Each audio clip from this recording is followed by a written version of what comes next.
शिरपूर शहर व तालुक्यात आज सायंकाळी अचानक झालेल्या सोसाट्याचा वारा व जोरदार पावसाने शेतकरी आणि नागरिकांचे मोठे नुकसान झाले। अचानक वादळी वारा सुटल्याने नागरिकांची धावपळ उडाली।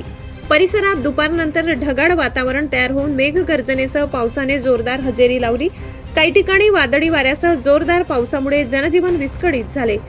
या अवकाळी पावसामुळे 50 ते 60% पिकांचे नुकसान झाल्याचा प्राथमिक अंदाज व्यक्त करण्यात येत आहे। विशेषतः काढणीला आलेली रब्बी पिके जसे की गहू, हरभरा, ज्वारी, भाजीपाला यांना फटका बसला असल्याचे बोलले जात आहे। राज्यात सध्या हवामानात मोठा बदल होत असून 30 मार्च पासून 4 एप्रिल दरम्यान वादळी पाऊस, गारपिटीचा इशारा हवामान विभागाने दिलाय। त्यामुळे खानदेश भागात अशा प्रकारच्या अवकाळी पावसाच्या घटना वाढण्याची शक्यता वर्तविली जात आहे। जनतेच्या नेतृत्वाचा नायक फक्त बाबा नायक।